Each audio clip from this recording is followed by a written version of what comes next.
Goedenavond iedereen. Good evening everybody. Let's get started. We would like to have as many people as possible to be able to follow this conference today and in the near future. So that's why we decided to do this in English. The language of boys is universal, but still talking in Dutch limits our scope of radiance a lot. That's what we experienced before. So welcome everybody. In the Royal Academy of Fine Arts in Antwerp during the Antwerp Art Weekend. As some of you probably know, exactly 100 years ago, Joseph Beuys, the German artist, was born. And some of us who are kind of followers of his work decided to join our forces to try to bring Beuys back alive.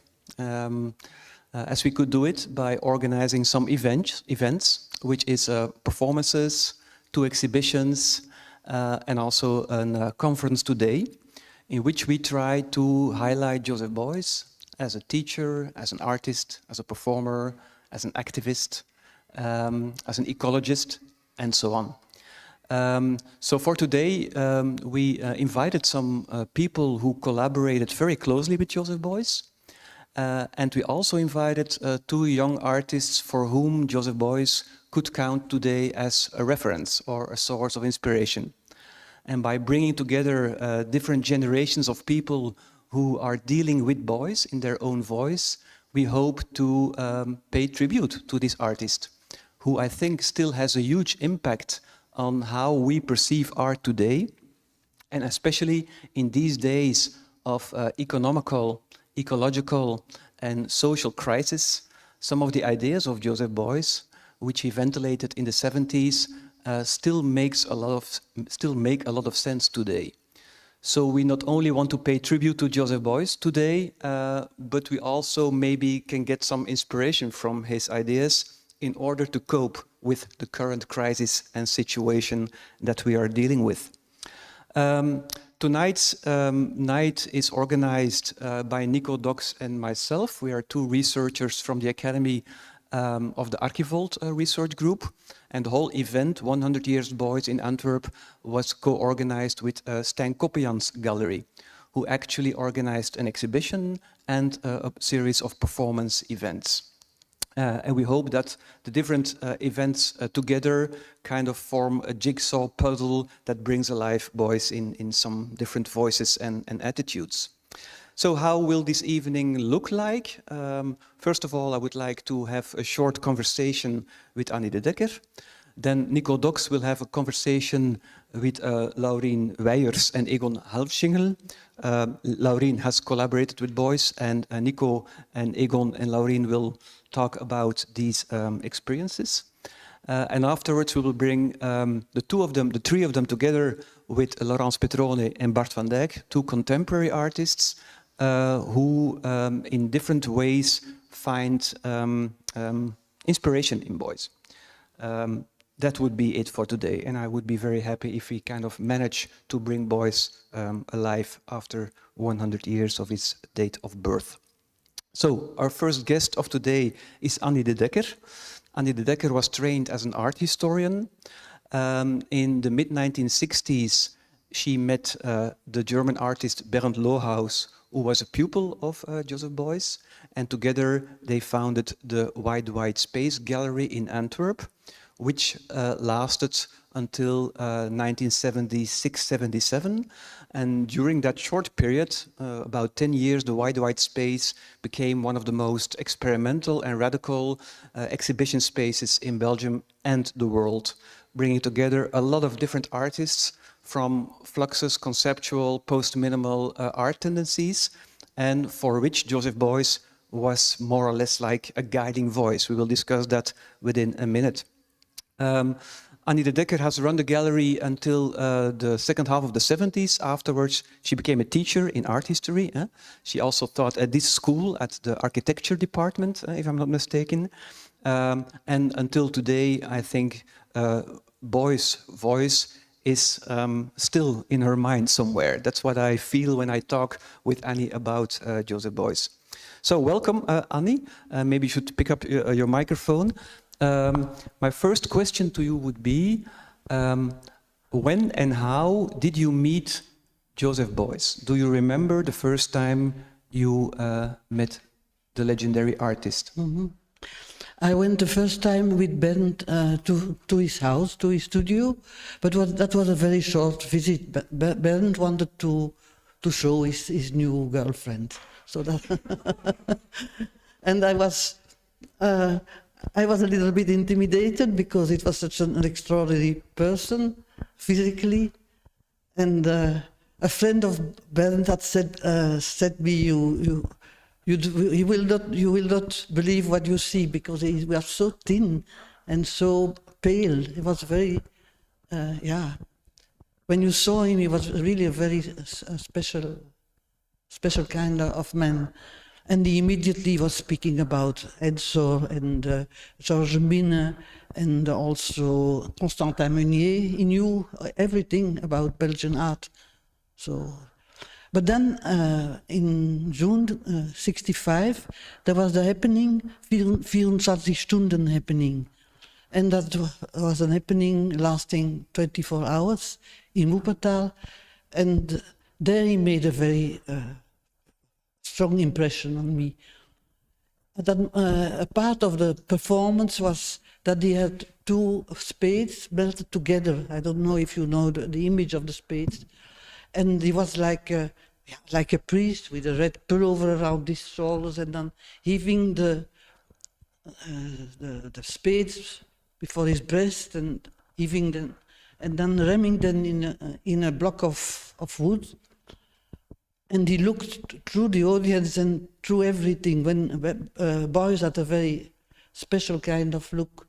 It was as he was trying to communicate something that he saw, but that he could not explain with words. And these spades were a very, very strange object. Afterwards, Beuys said it was about brotherhood, because the two spades are melted together. It's about warmth, working together, agriculture, but in the same time, they are useless, because they are melted together. You cannot use them, so it's a very absurd object. And it was one of the first things I saw by Beuys, and it was very fascinating. So you said that you met Beuys through Bernd Lohaus, yes, who was your husband at the time, eh? Not yet. Your lover, your to-be husband. To-be husband. Can you recall something about how the relationship was between Bernd and Beuys? Because we always read that Bernd was a pupil of Beuys, but he was not like a regular pupil, I think. How was this relationship, Beuys-Bernd, as you recall it from Bernd's own ideas and witnesses?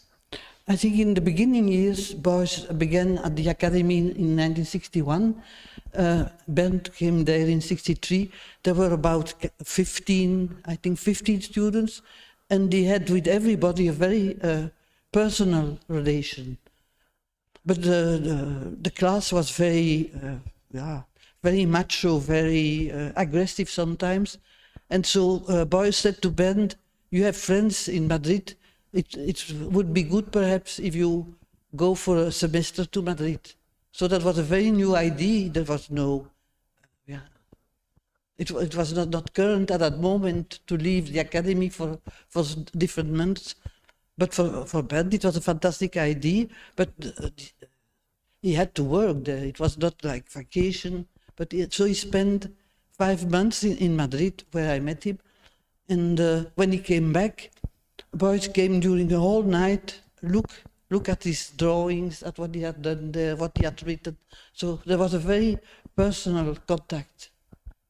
But on the other side, Beuys could be very... dat is moeilijk. Beuys was also conservative. The students had to draw after a live model, for example.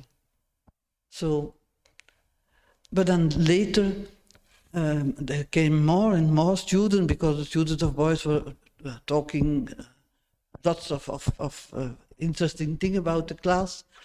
And later on, there was the question of the limiting the number of students, the numerus clausus.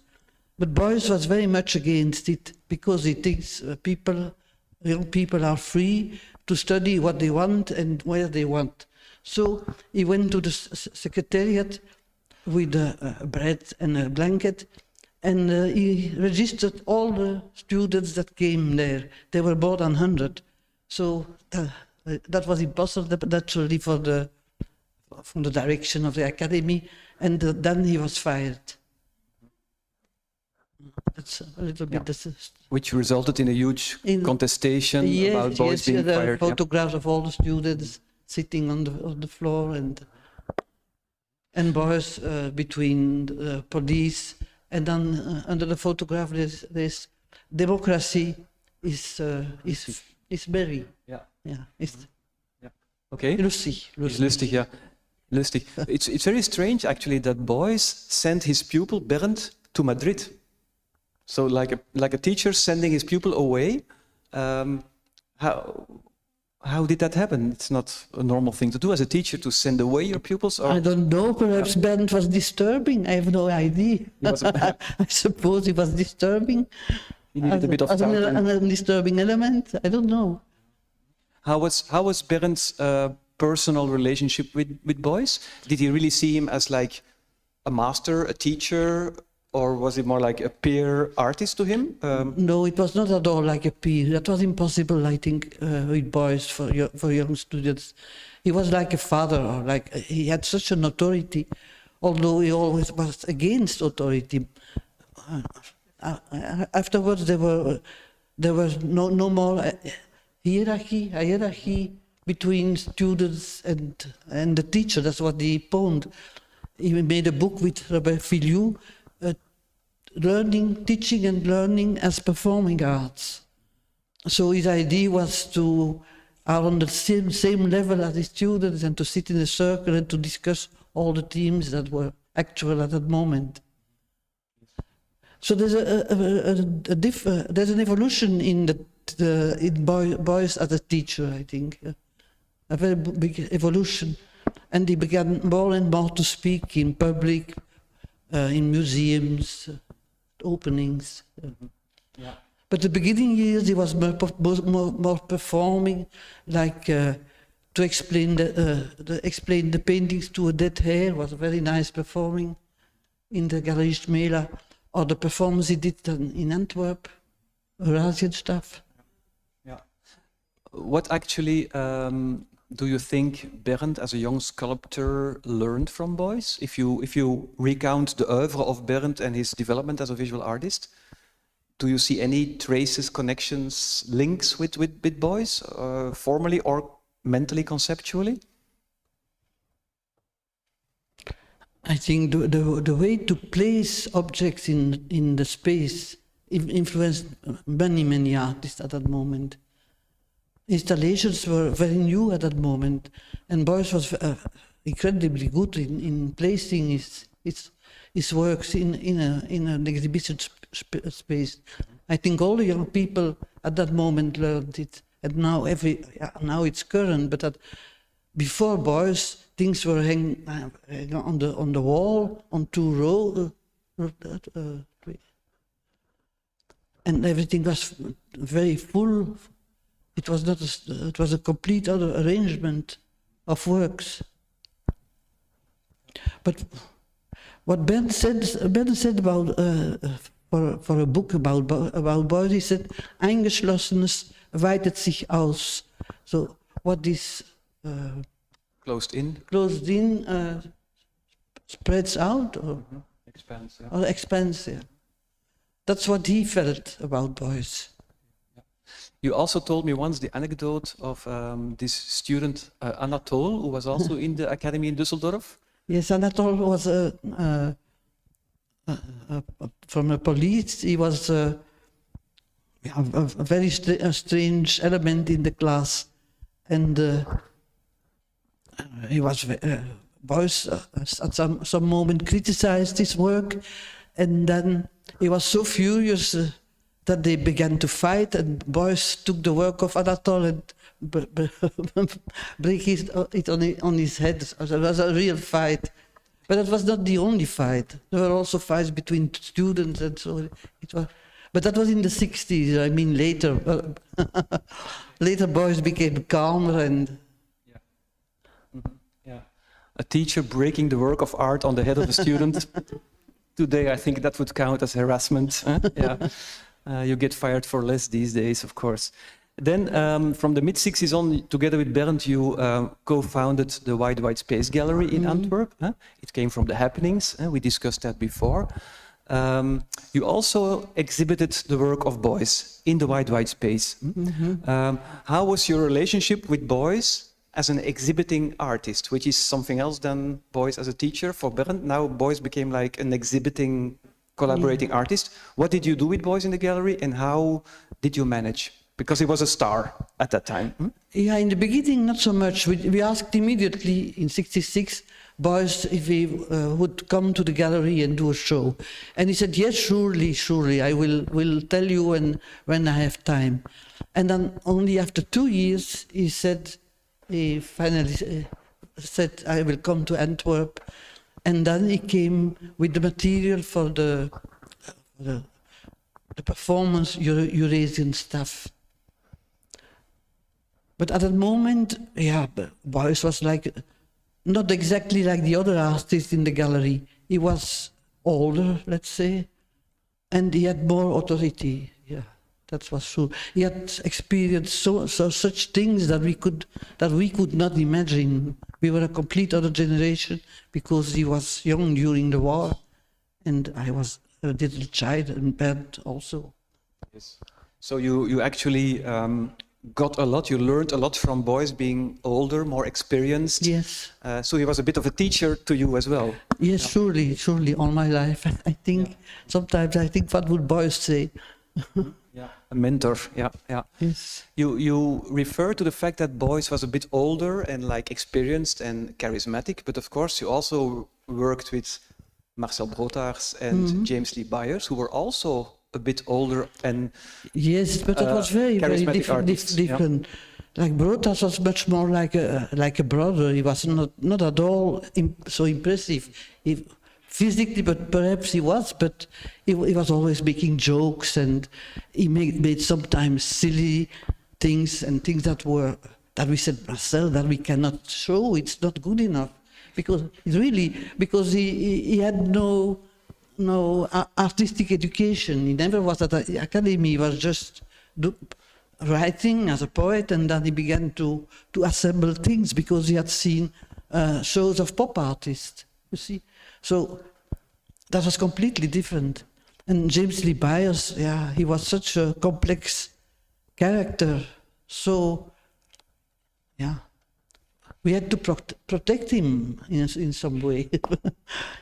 He was afraid of going alone through the streets because he was so strange and all the people looked at him. That's very typical.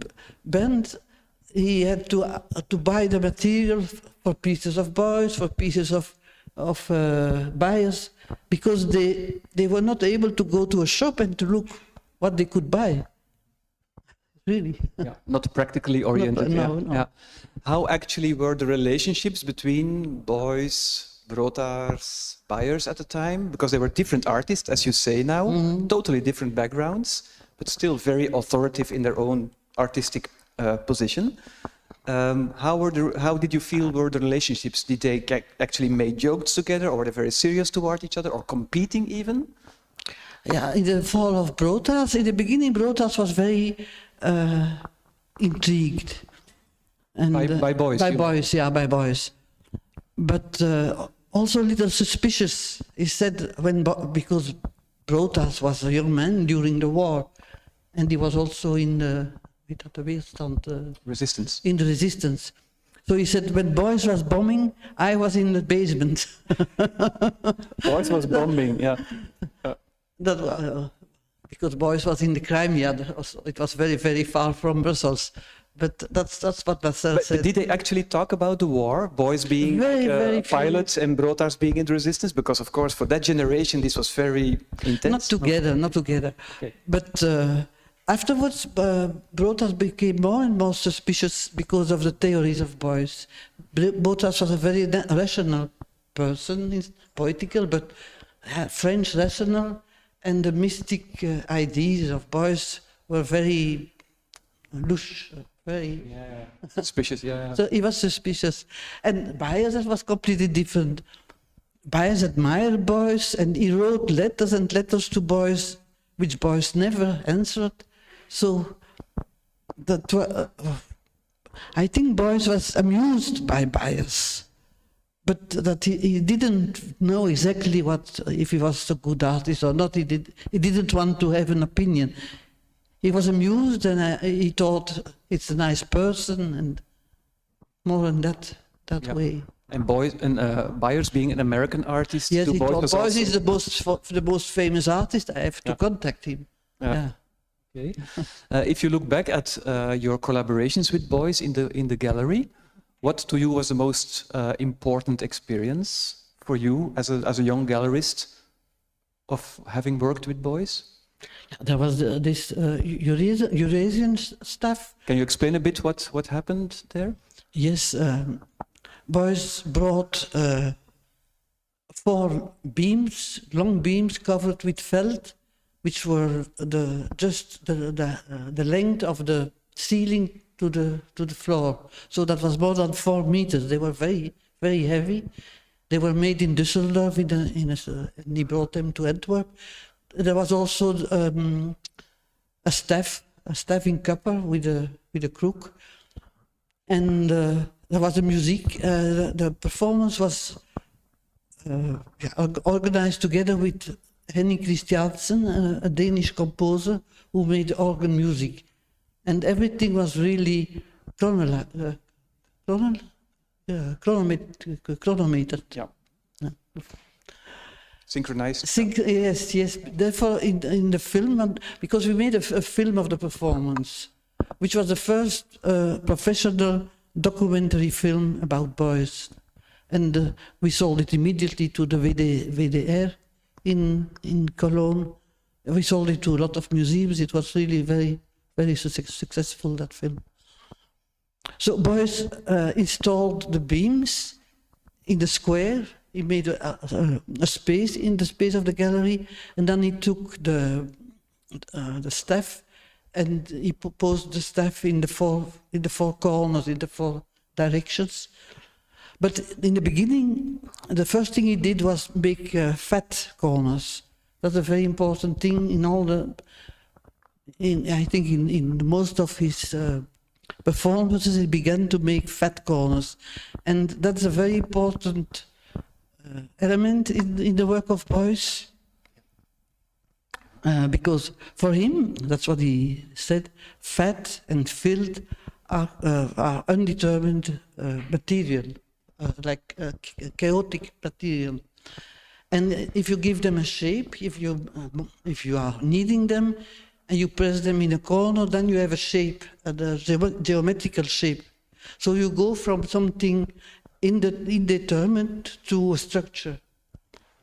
And this movement is what he calls sculpture. He says sculpture is like molding clay or fat and making a strong form of it. And that comes always in all his ideas. And then he applies it also to thinking, to working together, to the social sculpture. That's the basic idea of Beuys' art, I think. So he made different fat corners in the gallery. We had to buy like 10 or 15 kilograms of margarine. And then he began to knead it and to put it in the corners. He had also a skate, a kind of iron skate, which he put at one of his feet.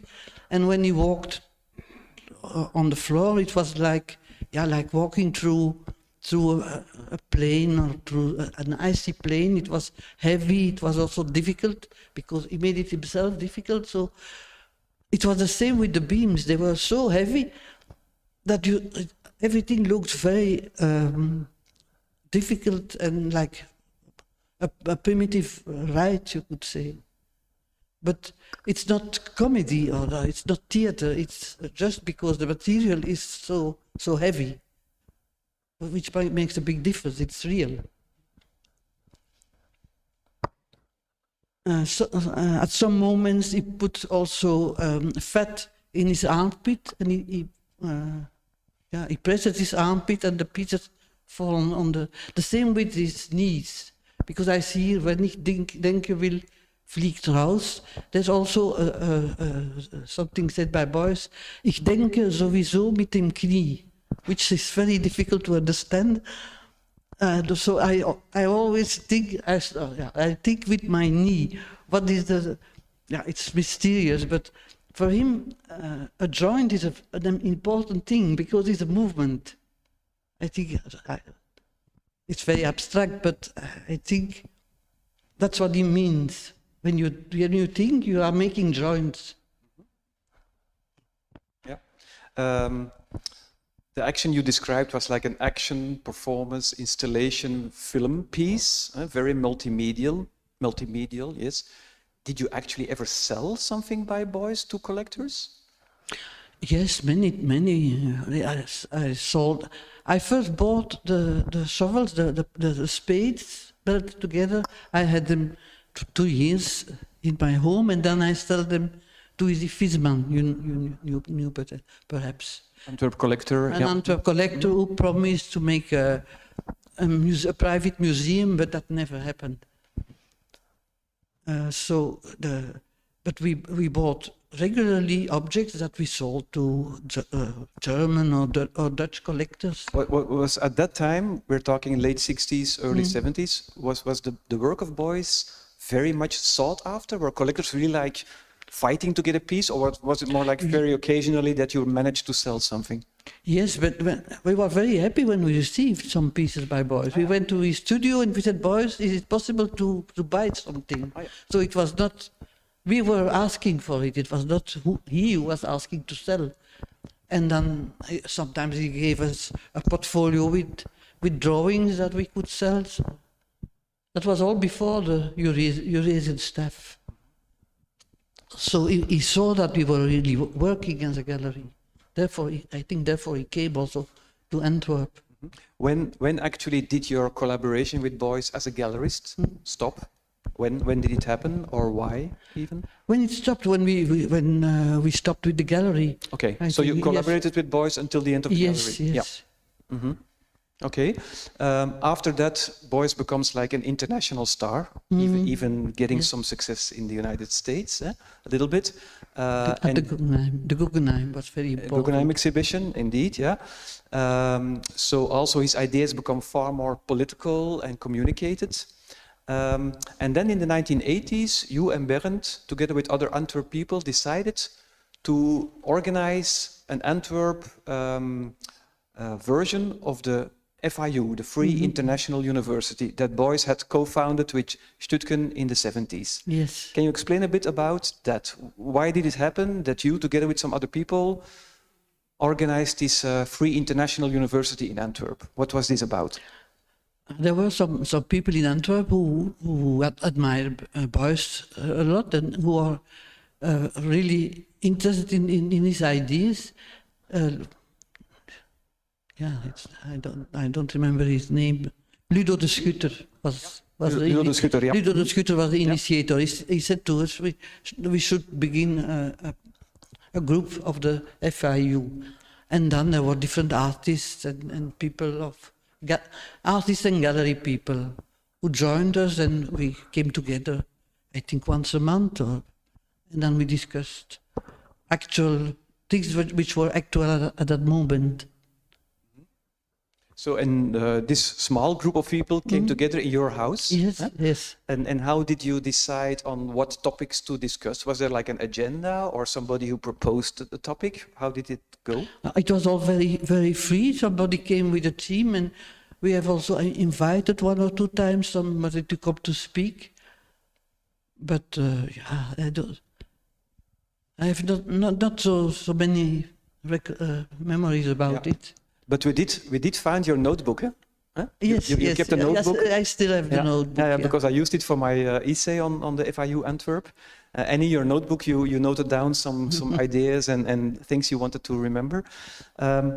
What was actually the idea of this group? Just to come together and discuss, or were there like higher ambitions? No, it was just the idea of Beuys that everybody can be a teacher, everybody can be a student, and you have to think about problems. Wer nicht denken will, fliegt raus. Who doesn't think is fired. Yeah.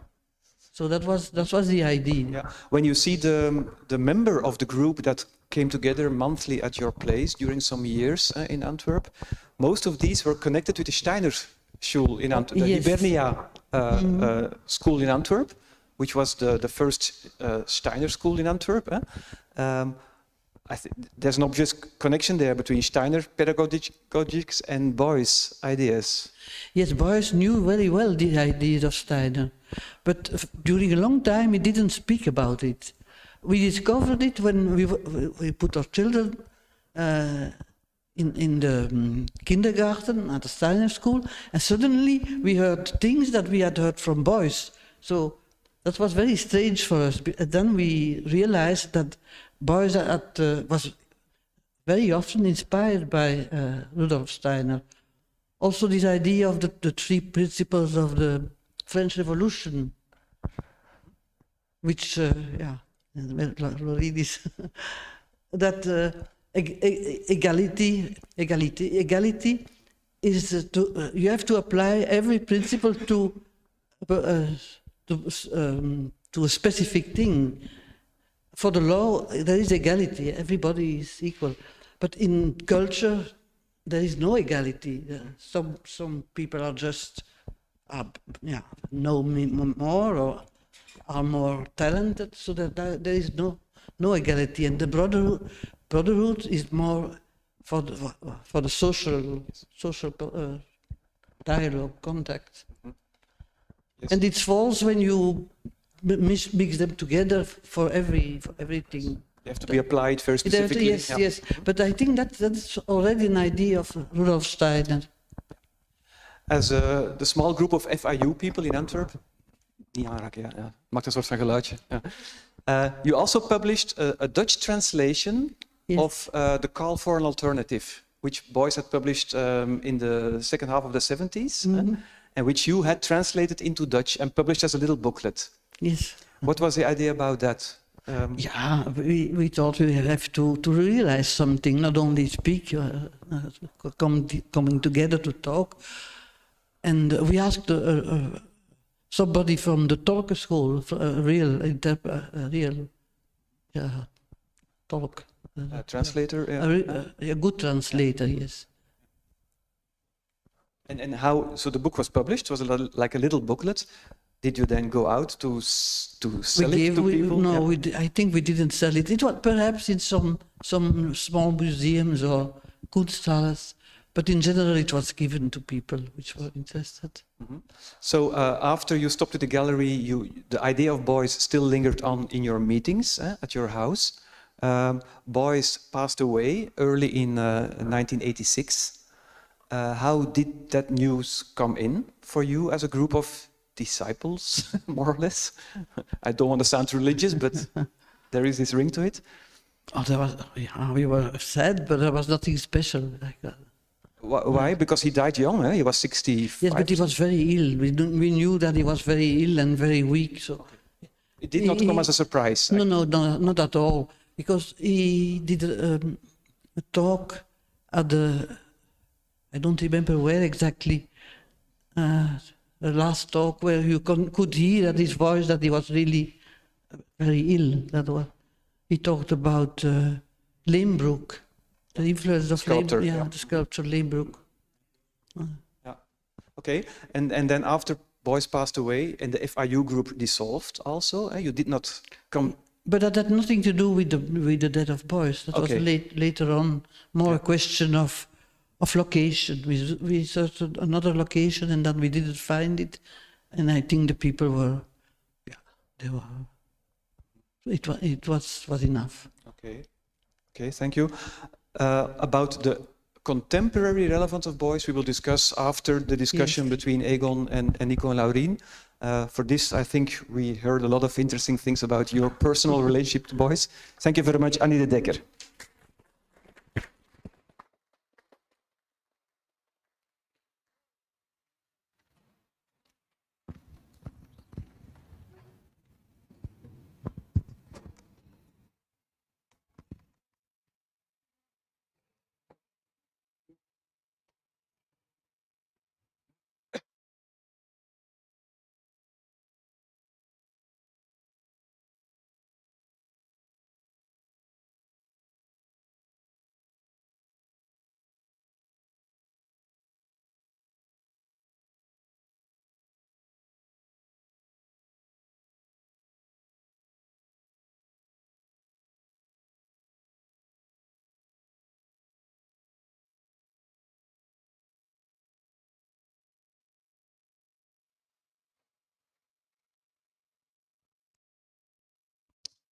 Hi everyone, I'm going to briefly introduce Laureen Wijers and Egon Hanfstingl, who are here with us tonight.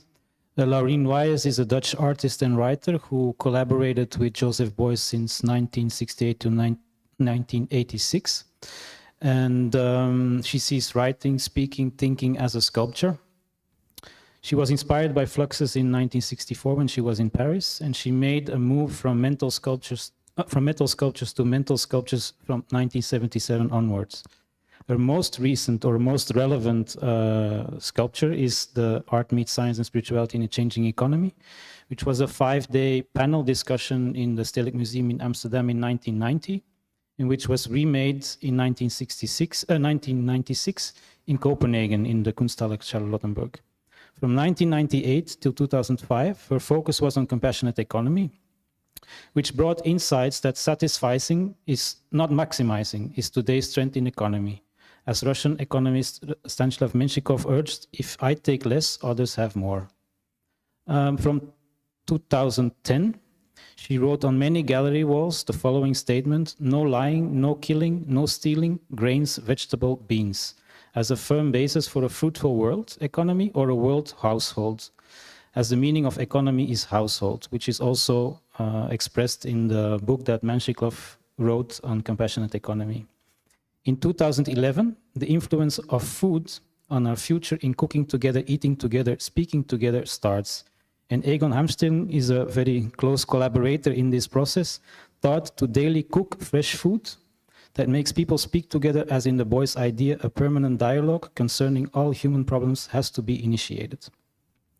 After 50 years of living in the Herengracht in Amsterdam, and I was a little bit experiencing this move from Laureen from Amsterdam to Friesland in 2012, she started, on the suggestion or advice of the Mondrian Foundation, she started a guest studio in the Laureen Wijers in Verwoerd, where she lives now, to share the archive and the skills with guest artists. A kind of retreat place where you can research together with her archives.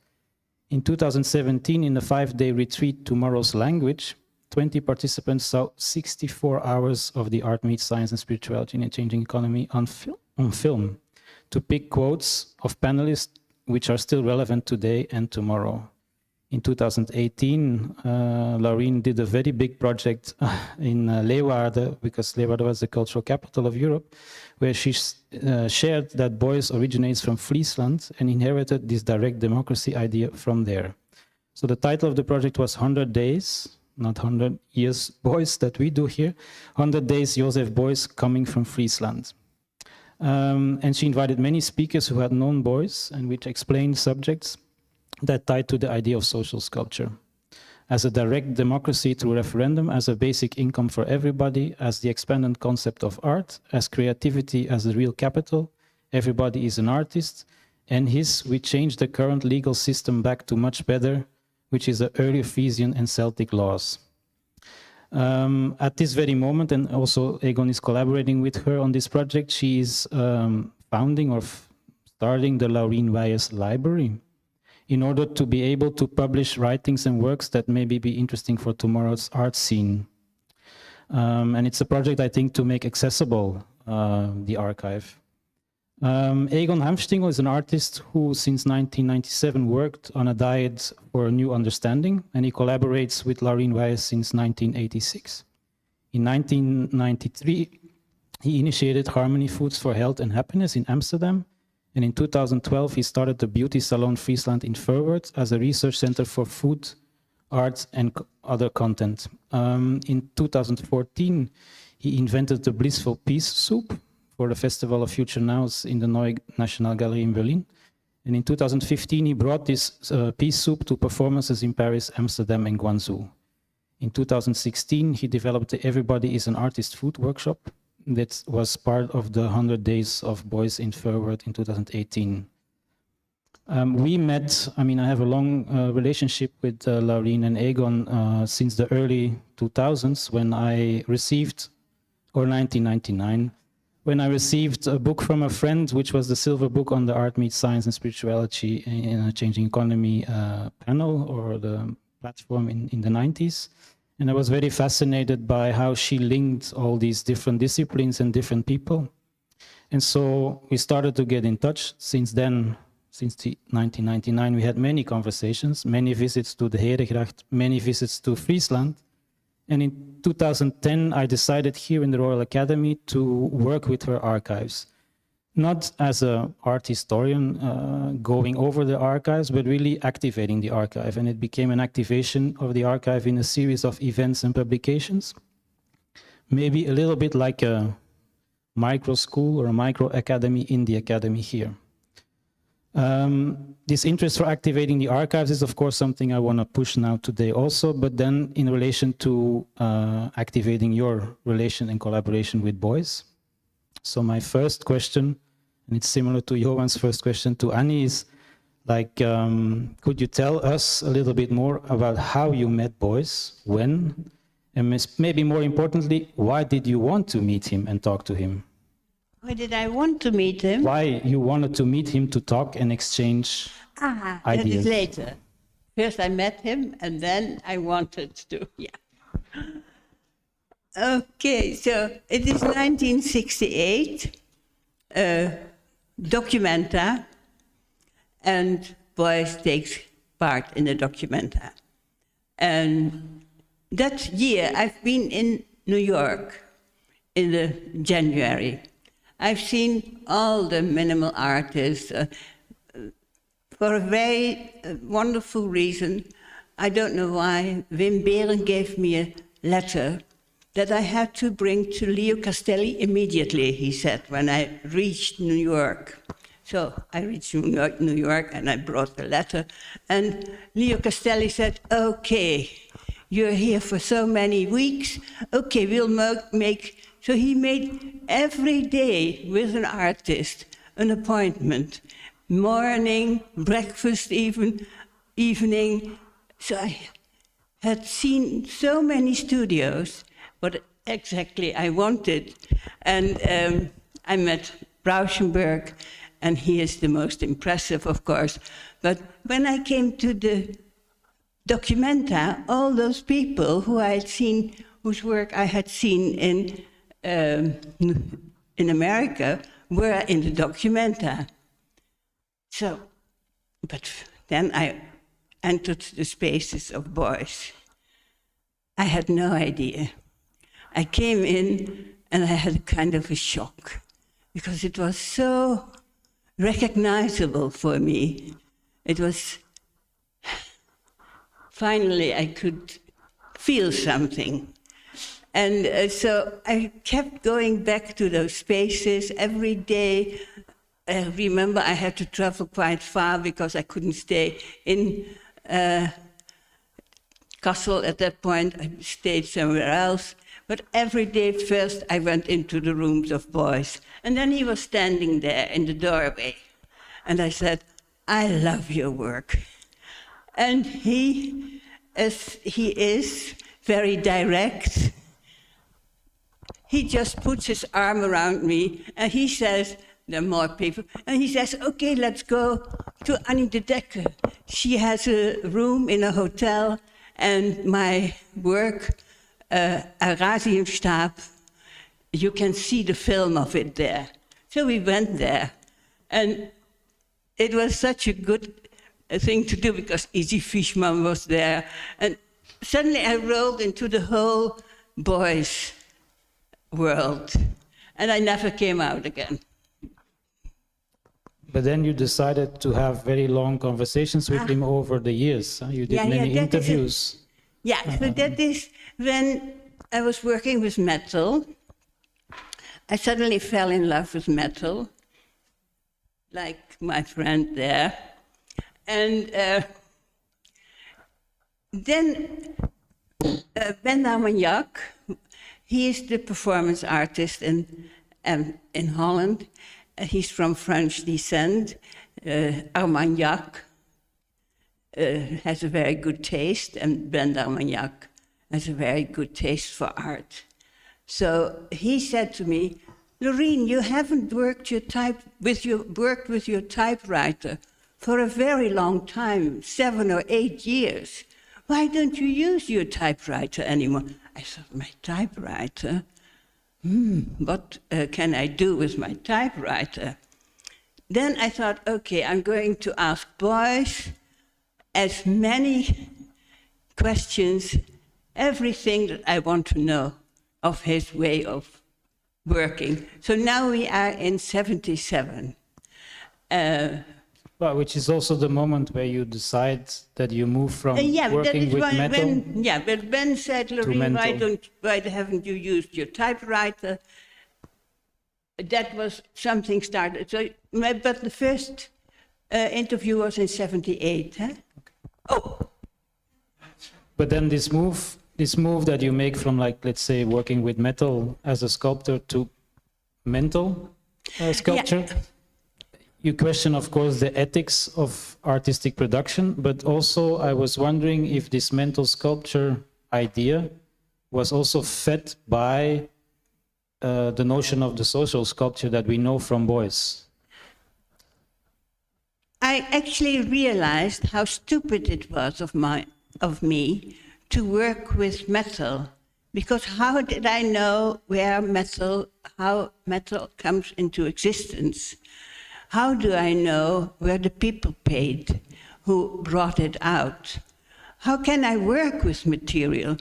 Especially because I had been in the Carcassonne, Hotel de Carcassonne in Rue Mouffetard with Fluxus artists, and I had already understood that immaterial art is much more important than material art.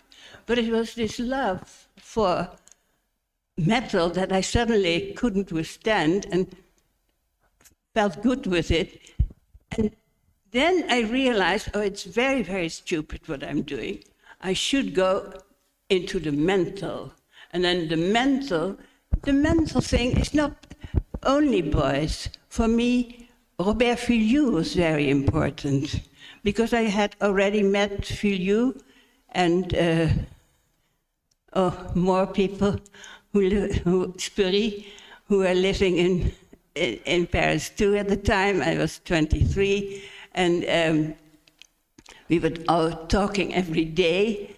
I had already understood that we were out of material art, but I had just come into it by accident. So yes, immaterial art is much more important, and mental sculpture is actually what we live for.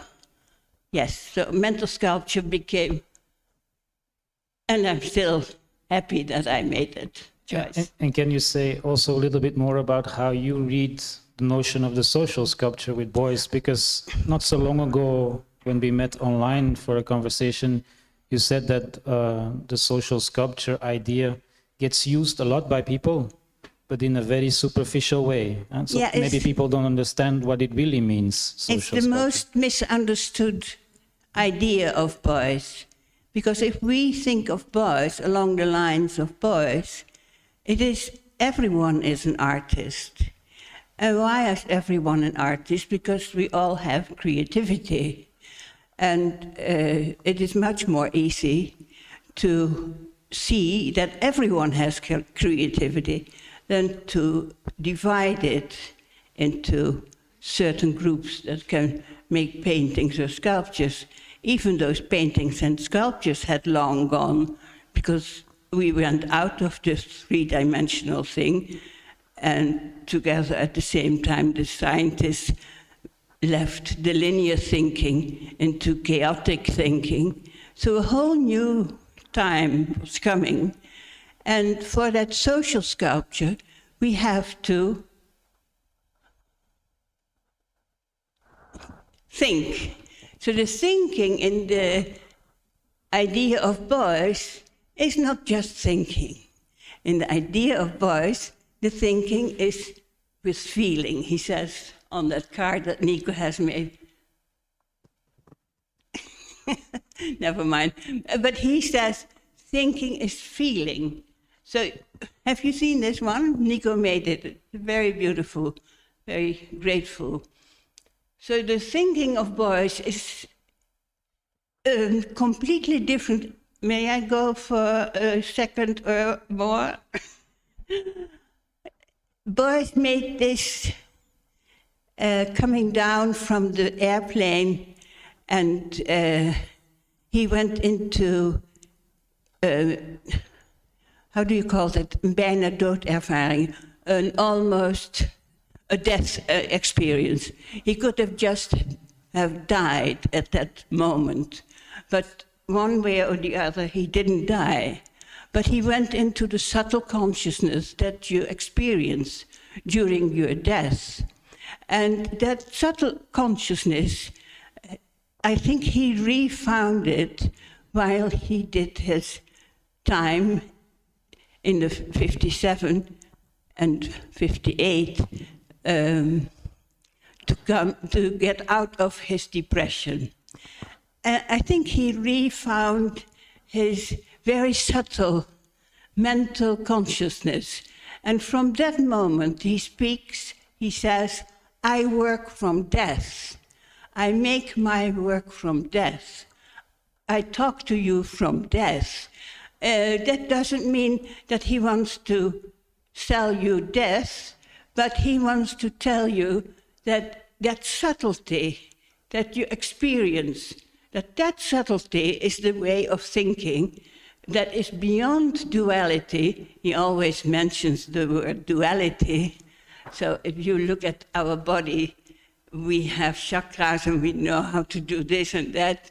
And this is the chakra of duality, but non-duality is beyond this chakra.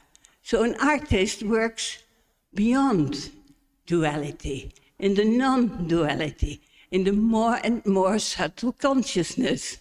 And what? No, I wanted to now also connect it to Egon's practice, because I think when you talk about subtle consciousness, and I had many conversations with the two of you about it, it also connects, of course, how can you train or support your subtle consciousness, and food is, of course, a very important part of it. Maybe Egon can say something about it. Yes, okay. Yeah, these ideas are coming from the East, from India, from Japan, from and many other cultures. And also from here you have many knowledge about taste and things like that. And so because, yeah, there always this idea from art meets science and spirituality and changing economy, then, yeah, so then we met Prigogine, and he said, cooks understand my theory best. So this was for me a point where I was thinking for many years about it, how because he said cooks understand it best because they are always making order out of chaos. So that was okay, that was one thing. So I was thinking about it 20 years or something, and now slowly I'm getting to this idea. And then also I came to Amsterdam, and there was an Indian teacher, Harishwari, and he was always talking about the connection of food and your inner system, because what now modern science is finding out more and more, that our whole thinking and everything is governed in our intestines, and the intestines begin here in the mouth and end in the anus. So this whole thing is a most intimate contact with our outside environment. We have. So we don't have. So the food stays in the body, and it travels through the body and gives something or doesn't give anything. So it can make you more depressive. So if there are many toxins, you become more aggressive. So the Roman soldiers, they were fed bad food, so they kill more people because they were very aggressive. So if we want to have a society for less aggressive behavior, maybe it would be a good idea also to have a food which supports mental capability of compassion, forgiveness, let's say generosity, wisdom, and also what Beuys says, to how to have a good way of thinking. So I think, like with playing with food and stuff like that, we found out that if you have a good diet, your thinking also gets more clear, because you have less toxins. So if your digestion works well, then okay, you already have you can help your mental state. Sure, if you have a very strong mind, then it's maybe different. But for people like beginning people, then food can be very. And that's why I think food was always for you, Laureen, a very important part of the discussions you organized in your house or in the kitchen in Amsterdam, because I cannot remember. I mean, my experience was always food was there before we even started to discuss. So we were cooking and eating together to start up the discussion. But I was wondering, because one mental sculpture that was maybe for me even afterwards, when I learned to know you, more impressive as the art meets science, was the meeting that you organized between Joseph Beuys and the Dalai Lama in Bonn in '82. Also, when I go through the book, because you made an artist book related to that event, on many different levels, it talks about the things that you've now been talking about, and also Egon. Can you say more about this coming together of in this case, Joseph Beuys as an artist and the Dalai Lama as a spiritual leader, to exchange their ideas?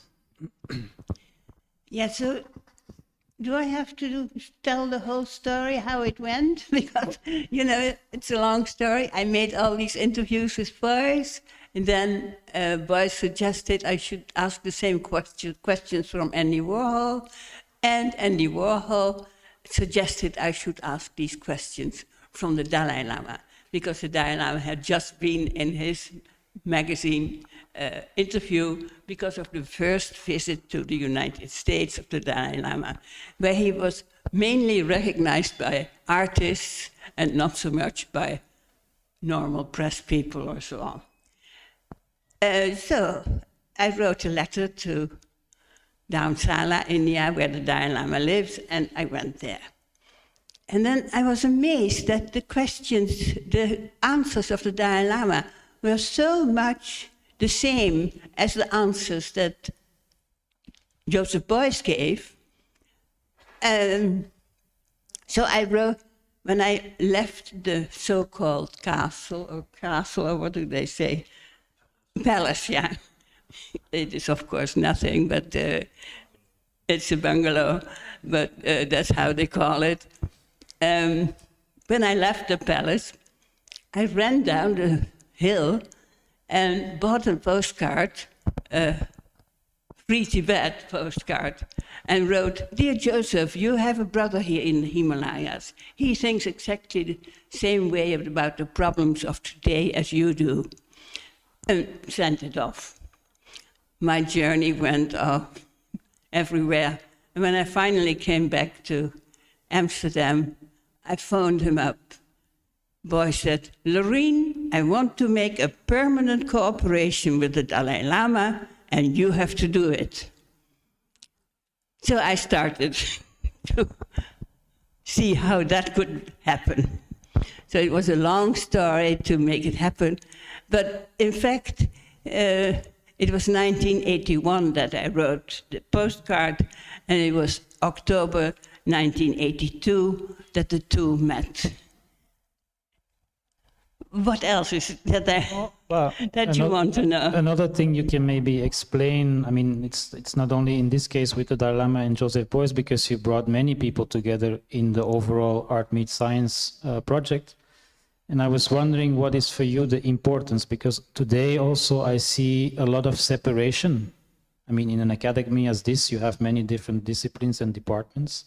In society, you see also many separations. As your project was always about trying to connect and get rid of these separations, to have conversation or exchange between different disciplines, between different people, points of view, societies, backgrounds, generations,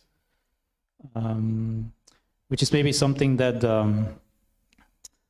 I'm curious about your opinion, what it could mean today in a society that is still very much based on separation. Yeah, but that society that we have today is getting ready for a new world. I mean, we go through the most horrible time now, and by chance, one person in India told me in the year 2000 that one thing will happen in our world between 2020 and 2042, where 2/3 of the human community will die from only one thing. And he says, I don't know how it happens, but it happens. So we're right in that moment right now. So we see that our society is going through a difficult period, but at the same time, we see there are lights. And one of the biggest lights, I think, is the digital time that is coming. Because in digital time, the whole party system, the whole political system, the whole so-called democracy that we have now will not work anymore. That thing that Beuys has thought out will work with the digital community. It will be a completely new world. So Beuys we were in Japan. We were in the University of Tokyo. All the eyes went like that. That's what people do in the East when they start listening to someone. He said, keep sleeping. What I'm speaking about is only at the beginning of the next century important. So Beuys brought us something which we can handle now, which we're actually waiting for. Because that society that we have today is a little bit not so healthy, let's put it that way. So yes, I want to follow Beuys, and I want to follow the other artists at the same time. And I was very inspired by these great people, Rauschenberg, Beuys, Warhol, FIU. They're my stars, and I want to make their ideas happen. To maybe go back to the unhealthy society, we can go back to food, because I remember when we co-organized some conversations in New York in 2008, I remember that Egon jotted down something on a scrap of paper, even not knowing who said it or where it came from, but it said that science is the past, art is the present, and food is the future. Yeah, I can follow this kind of yeah, actually, that sequence of. Yeah, that actually reflecteerde wanneer he was sitting on the. Oh yeah, sorry. So he was sitting on the chair of Laureen, where Laureen was sitting, and he was making a joke. So he said it, but I found out that he is joking, but he's telling something deep truth. That's a certain quality he has. Eh? So he's telling it like a joke, and then I told it to Laureen, and she wrote it down, and it became this sentence. Yeah. Present, food is the future. Yeah, which is in the end, yeah, because science is maybe also science, like we learned in Art Meets Science. Science is also still in a development. So now we get science which gets much more subtle, and also especially things with because now we can look at our brains in living people with all the scanners and stuff like that. This we could never do before. So now we learn a little bit more how is a living creature. So also this whole thinking, what Beuys says, but if you have this material thinking, this is like a scalpel. So we will rationalize everything, and then you it's like cutting in a body and looking for life. But yeah, like we all know, this doesn't work like that. So then yeah, this is also something like a science would be also, this has to develop. We cannot stay on the same spot. And also what for me was very inspiring when I learned about Beuys, because I come from Düsseldorf, so Beuys was like a neighbor, and I have my very close friend when I was 15, he was playing as a child with the son of Beuys in the atelier of Beuys. So we always saw Beuys and he was running around, and later on I found out that everybody was collecting these dead hair heads and chicken heads and stuff like that, and yeah, skeletons and stuff like this. So I thought, that's maybe the influence of Beuys. He's radiating even 1 kilometer further. You find this, but okay, that's a more. But so then the yeah, this idea of science has to be reformed, and also this idea of science is a part. So art is the present. Yeah, sure. Art is always in the present. So the moment is always now, and then the food. Yeah, what you eat now will be your future anyhow. So if you want to do something for your future, you have to understand how your body works. You have to understand how your mind works and how this interconnectedness plays.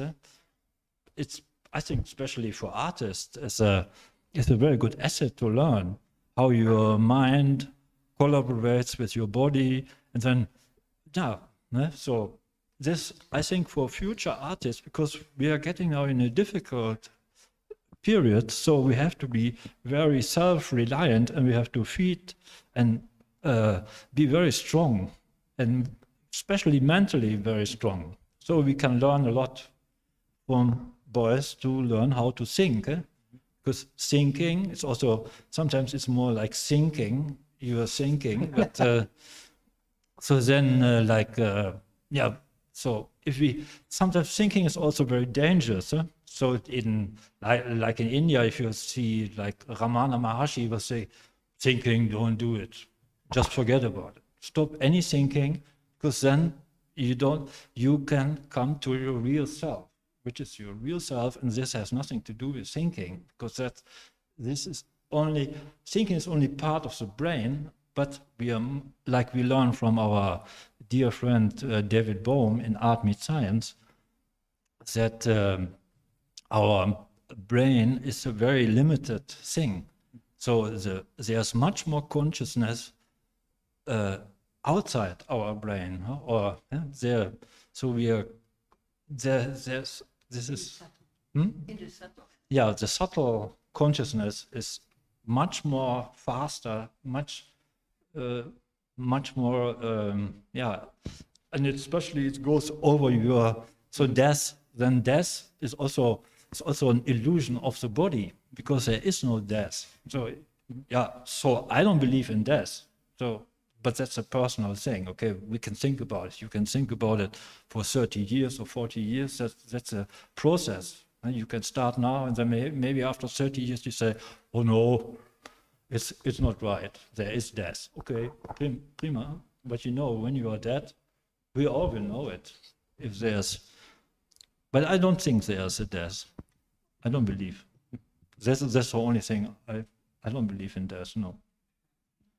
And another interesting thing that I experienced in, I think it was 2013, when we went with 10 master students to your place in Friesland for a retreat. And I think it was more or less the beginning of you articulating this idea, I want to be there in the house with the archive and have the archive as a place where people can come to research and to talk with me about its content and to kind of distribute towards the future the knowledge that is in the archive. But a very strong part of that exercise of going there with students was to really go in retreat. And I really enjoyed, and I think all the students also really enjoyed it, because we had a quite, not strict, but we had a kind of strict rhythm of sleeping, eating, cooking together, being silent, not talking, sometimes talking. Can you explain a little bit more? Because I feel that this is something that will further develop there. Your archive as a research place, but also as a retreat, or retreat as a productive perspective on something. Yeah. So the idea of retreat, I think, is very, very good. But of course, the retreat is in the first place based on food. My food pattern is grains, vegetables, beans. I've eaten that since 27 years, when I was 27, because I heard it on the radio. And you don't have to kill when you eat grains, vegetables, and beans.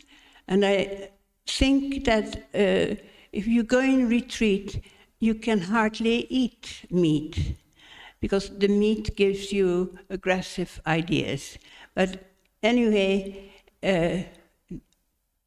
retreat, food, concentration on art, there is hardly a difference, because when Joseph Beuys, I want to tell this little thing, Robert FIU, before Beuys was going to meet the Dalai Lama, said, oh, you have to talk to somebody else, a Lama, so that you know how Lamas talk to each other, or how Lamas speak and think. So he said I had to bring Beuys together with Sogyal Rinpoche. And then, for one reason, he had an exhibition in London, Beuys, and somebody saw him come down the stairs with so many books that, and because on top of the gallery was a Buddhist publisher. And he had bought so many books that when he came into the interview with Sogyal Rinpoche in Paris, that I had also brought together, he said, Tantra and art are equal, are the same. Yes, yes, Sogyal said, Tantra and art are the same. Now, why is it? In Tantra, you don't take this person with you. You get rid of yourself, and you become, if you wish, you become another one, but and in art it is exactly the same. You can't bring your ego or your personality into art, because then you'll make plans, and these plans won't happen. So, you have to be in that subtle consciousness, and in that subtle consciousness, you will make art that stays. And how do you get that subtle consciousness? With a certain concentration How do you get that certain concentration? By food. And do you know that even Beuys always was cooking? When I came for interviews, Beuys said, now I'm going to cook. And he also cooked grains, vegetables, beans. What more can I explain? Well, maybe one last thing I'm interested in is also in a meeting that we had a few weeks ago, you explained a little bit about the Laureen Wijers library. And I asked you, why library? Because I know you have a huge archive, but you say, no, it's a library. And when I asked you this question, you were very precise in saying like a library is a place where you can go and get something and borrow it for a while, digest it and bring it back. And I really like this idea of considering your archive and how you want to make it accessible as a library.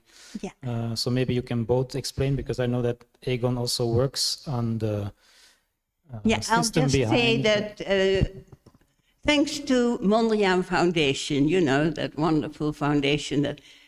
Do you know that even Menshikov, the Russian economist, said artists have to be paid by the government because they don't make a marketable product.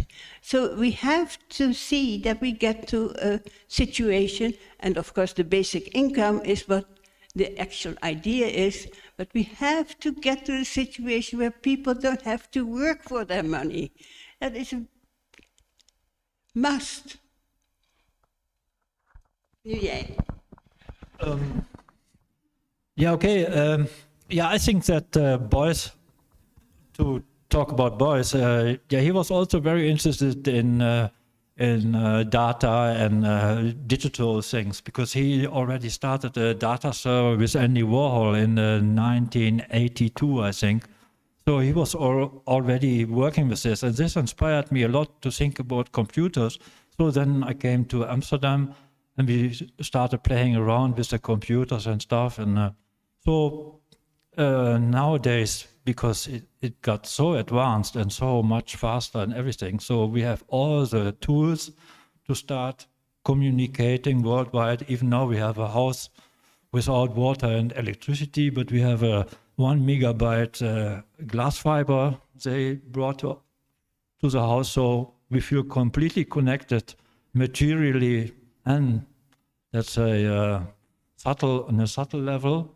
So now it should be like a CC, Creative Commons. So it should not have any border with any payment or anything. So people should be able to connect to it, and it should have also practical information about how to live, how to cook and stuff like that. So it's not only mental things, but also practical things, because that's also very important for people.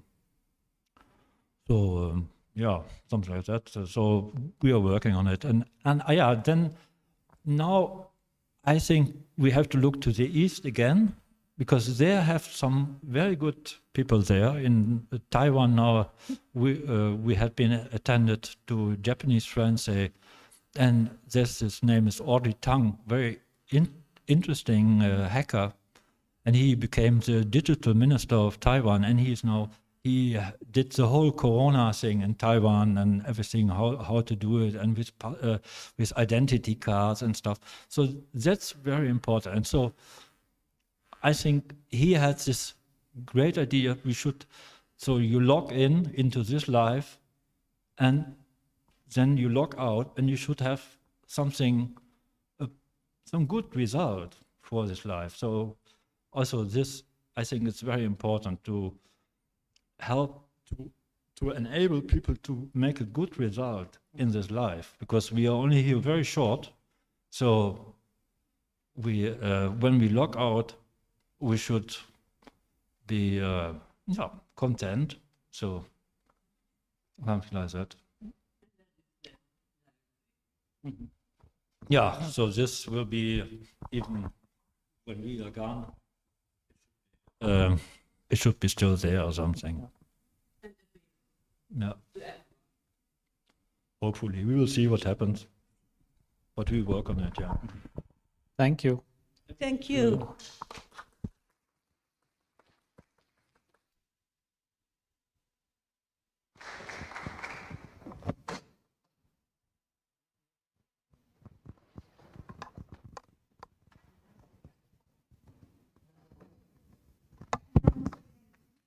Mag ik mijn lijf zitten? Ja hoor. Okay. Thank you very much. Now we're ready for the last chapter of our conference, in which we will bring together the two... Een extra stoeltje nog, ja. Ja. In which we will bring together the different generations of people who are in one way or another connected with Joseph Beuys' meaning and legacy. We have Anny, we have Laureen, and we have Egon. And then we have also two new members of the board, the Joseph Beuys board, which are to the extreme right of the table, Laurence Petrone, who is a student of the Academy in the sculpture department, who already expressed her interest in Joseph Beuys in quite a few ways. So we're kind of curious to hear what an emerging artist thinks about Beuys and how she deals with this heavy, impactful figure. And next to her is Bart van Dijck, an artist, researcher, also teacher at the Royal Academy, also teaching in the sculpture department, between others, and doing for the moment a research project on rituals in and as art. So maybe my first suggestion would be to hear both of you give a short reaction to what they heard and about how they feel about Beuys. And then maybe in the next phase we can pick up some topics like Beuys and nature, Beuys and politics, Beuys and ecology, Beuys and the crisis that could help us further and bring this talk to a closure. But maybe first, Laurence, would you like to pick up the mic and maybe share with us your feelings about Beuys, why you showed interest in that artist, to me and to Nico and to other people, and how it relates to your work, maybe? Not yet. Hello? Now it is, yeah. Okay.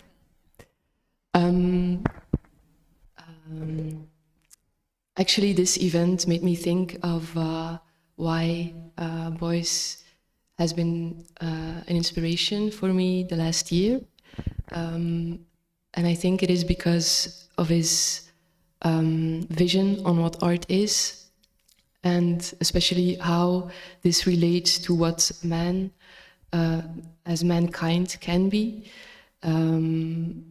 In my understanding, but correct me if I'm wrong, this comes down to art being a leverage, kunst als een hefboom, for everyone to recognize and acknowledge and be the full potential of what he or she is. And this is the human being as a creative being that should not be limited to the standards of commodified survival, de standaard van een samenleving waar alles vermarkt is. I think that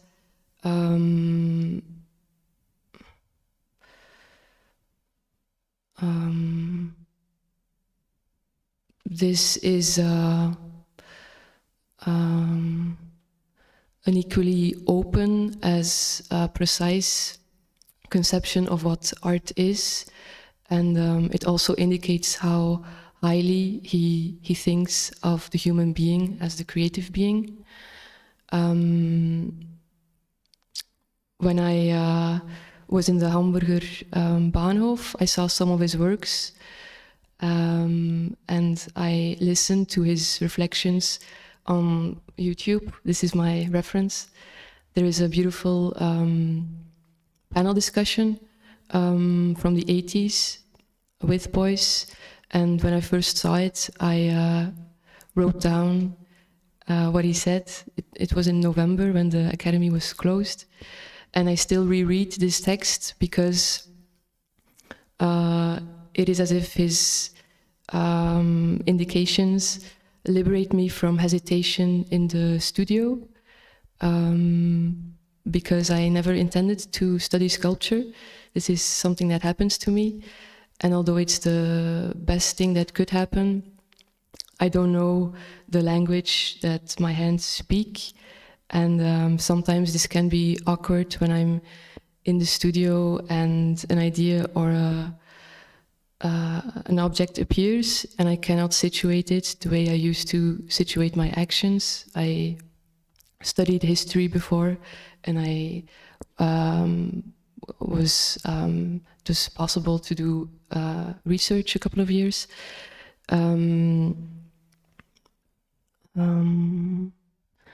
So listening to him is a kind of liberation to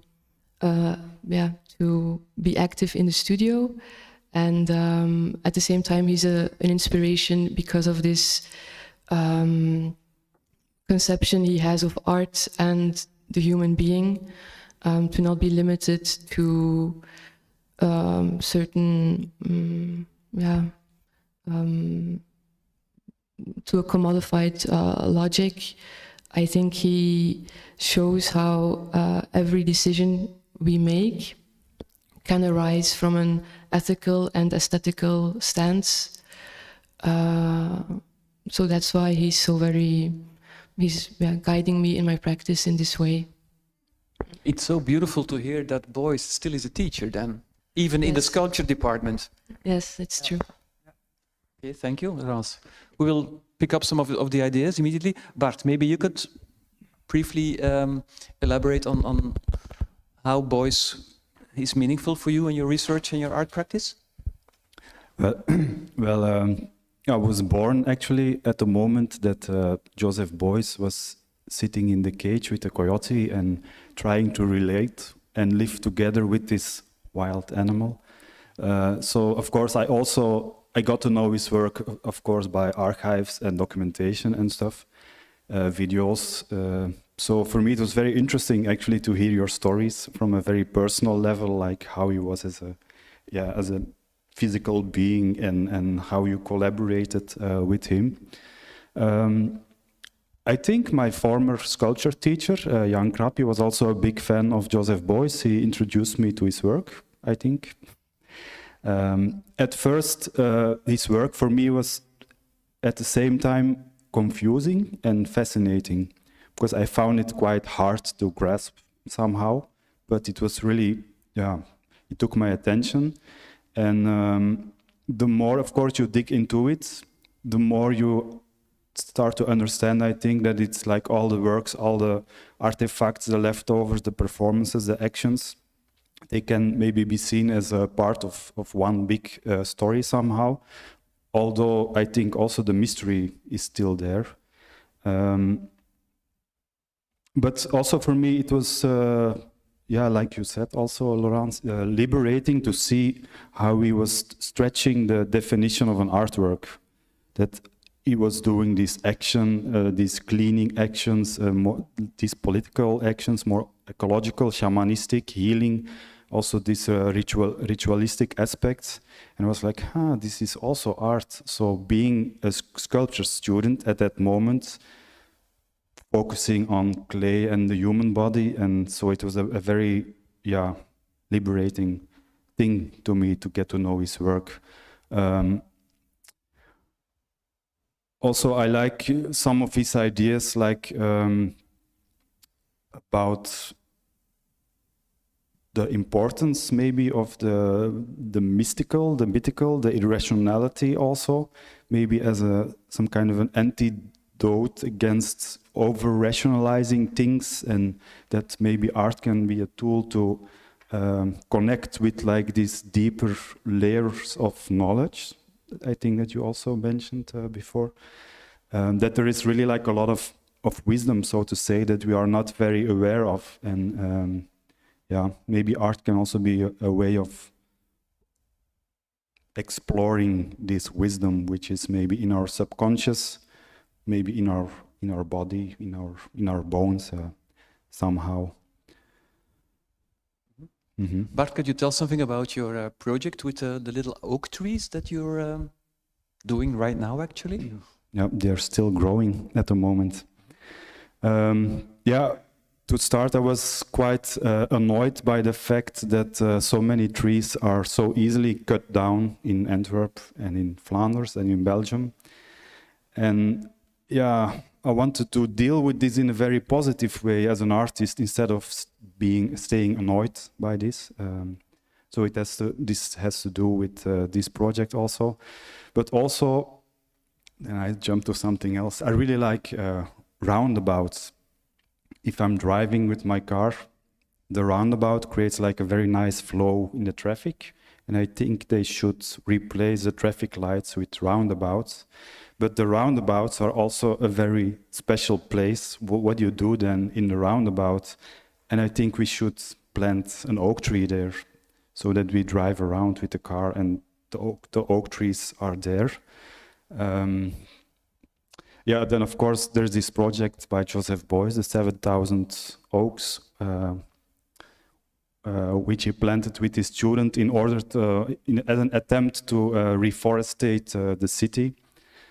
And of course Joseph Beuys was pretty aware of the fact that the oak tree was very sacred for the ancient people living in Europe. I think the oak tree is still sacred, but to me it's still sacred, but some people forgot about it. But anyway, so I was invited to join this Beuys 100 project. So I thought, okay, let's just collect 100 acorns and grow them and grow the oak trees. It's not far-fetched. It's a very simple idea, but I think it's also very important at the same time, because it's also about involving the people and creating some kind of a responsibility to grow a tree. And if you grow and plant an oak tree somewhere, you don't only do this for yourself, but it's like you are becoming a good ancestor, because you're doing this for your children, your grandchildren and great-grandchildren, because it can grow very, very old. So at the moment, I'm having these 100 oak saplings. I grow them in this PMD drinking package. And tomorrow I will distribute them at the Falconplein. So I will be there and present them for adaptation, so people can take one and adopt them. And then also when Beuys was planting this oak tree, he also was planting the basalt stones engraved with these circles as a mark. So I thought I had to do something extra also. So what I did was I was carving like oak leaf amulets out of these nitrous oxygen cartridges. You can find them on the streets. People inhale them to get high. So I thought I need to make these amulets also as some kind of a protection for the oaks, because also the oaks, they should be protected somehow. So yeah, I hope I will find many people to grow and adopt an oak tree tomorrow. Okay, so that's tomorrow at 1 o'clock? Yes, starting from 1, at the going to 5. near the Koppejans Gallery, so you will be on the square handing out the small oak trees to adoptive parents or something. Yeah, okay, thank you. So you're all invited to check out this tomorrow. Maybe, are there any questions from you guys to each other? So maybe Bart, Laurence, you heard the testimonies. Do you have any question to one of the people speaking before? Or otherwise, do one of you have a question to Bart or Laurence? Just keeping Beuys in mind still, that is. Yeah. Go ahead, Laurence. Well, mevrouw Wijers, you talked about how Beuys made clear to you what thinking is as a very subtle way of approaching, I think, the world. It's broader than an intellectual way of thinking. When this became clear to you, did this influence you in your practice or in the way you approached other people maybe? Or was this already something very clear for you? difficult to know whether that is a real influence. I mean, you look for people who fit your own way of being. And so I found them in the art world, and I still admire them and follow them. So my way of being is probably a little bit like their way of being. Rauschenberg is very sweet. Warhol is very helpful. Beuys is a teacher the moment you see him, and remains your teacher until the last moment you see him. They all have very special things, and to compare myself is difficult because I just know which way I want to go. I want to be positive. I want to have a clear way of thinking. I want to bring the world in a better situation. I want to understand things. And for you, Laurence, I wanted to say one subject, creativity. Creativity is a very wonderful thing. We all have it. But it can also become a very terrible thing. So therefore, creativity is always meant to be learned through art, science, or spirituality. So from the way of learning, of seeing what touches you most. So in my case, art touches a lot. Spirituality also touches. So those things are very present. And normally in our upbringing, and I wish that we will get that back, especially in a place like this. Normally in your upbringing, you go through touching those three fields, because art, science, and spirituality are the pillars of culture. Without those three, everything becomes wild. You see our situation in the society today. It's because we are pushing them to the corner, art, science, and spirituality. But if you want the creativity of people to become alive, you need those three touching stones. And when you don't give people a chance to strengthen their creativity one way or the other, then they may use that creativity in a very mischievous or misdadig, what is it word in English? Criminal way. So therefore, our creativity is actually the most valuable thing that we have, and that we should try to make as strong as possible in every person. Okay, good. Is there something you'd like to hear? Something yeah, definitely. I couldn't agree more. Anything to add by anybody of the group? Yeah. No, because last time, 2018, Johannes Stütken was with us in Verwoerd, and he said, I was there. Yeah. Yeah, okay. I was visiting as well. Yeah, Johan was there also. But so then Johannes Stütken, he told us when Louwrien came to Düsseldorf, it was always like a fresh air, like a fresh wind. So what Beuys did, he saw, Louwrien, great. And he learned a lot from Louwrien, I think. So what we can learn from Beuys is always you are a student and a teacher. So, and I find very fantastic how he directly got this idea, Laureen is doing this in the East and stuff. Oh, very great. Let's incorporate her in our doing.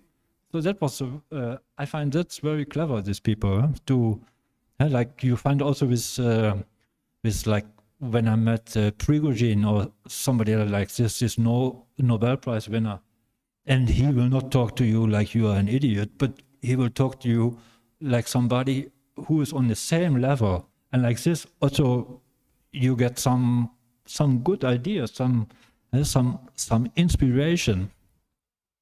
No.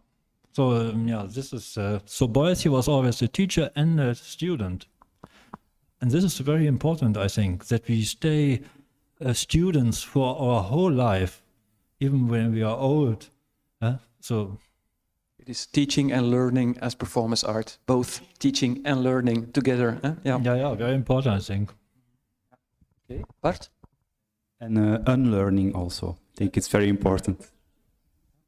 Okay. What strikes me about Beuys, when you talk to people about Beuys, is that he polarizes still a little bit. Some people really are like believers, and some people say, oh, Beuys, charlatan, mystifying guy. How do you explain this? I'm talking to the whole panel now, that Beuys has still this polarizing effect even today. He's recognized as being, of course, important and well known, but in a way he manages. But Anny, was it at the time already? It was that Beuys was having these believers, non-believers. No.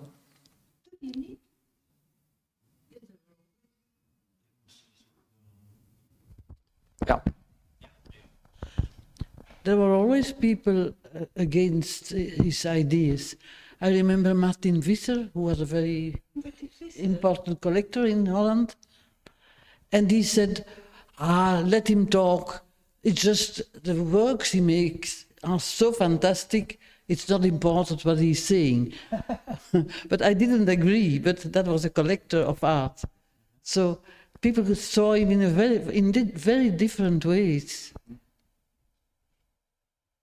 But do you think sometimes his words were like in between himself and the world? Because what he said could be very direct and straight. Huh? Yes, it was very courageous also from him. I remember the Documenta of 72, I think. There he had a little office with a table, and he was staying 100 days. The whole Documenta, he was staying there, sitting and talking to everybody who came in the room. I think that was a fantastic performance, not visually, but as a mental performance. It was fantastic. And did Beuys see this talking and dialoguing as he saw it as art? His art. Was it art, or was it something like? I think he saw it as his art, surely.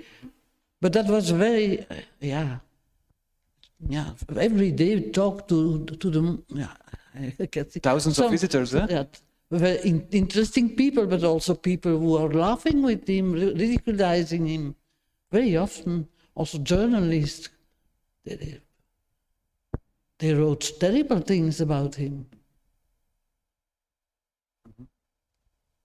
An aspect that I think also has not been really touched today, to finally go to the conclusion, is Beuys and politics. Huh?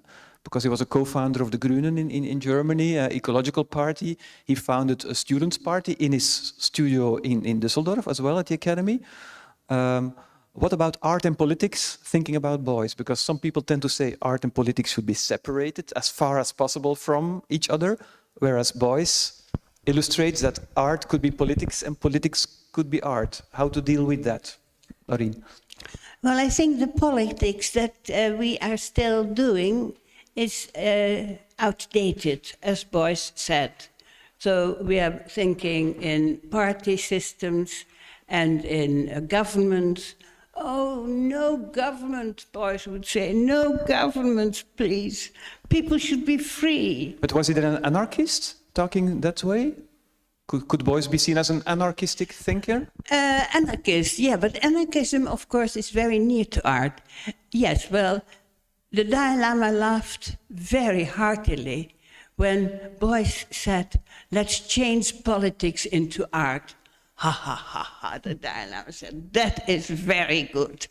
So yes, let's change politics into art. I think the politics we're doing today are really old-fashioned, and we must stop it, and we must see how the digital world brings us direct democracy. It throws us in our lap. Direct democracy is already available. Why don't we use it? Why don't we say directly, questions come up, people give an answer, and according to the answers, we make decisions. We don't need een volksvertegenwoordiger, hoe heet dat in een... Representative, yeah. Representative. Representative. Yeah. We all have our voices today. Beuys says, our thinking is so good, it's becoming so good. We don't need religions. We just need to get to our way of knowing and thinking with our feeling. We have to think with that thinking that I've been talking about already, that is more subtle, where there's no ego. We'll get there and we'll make...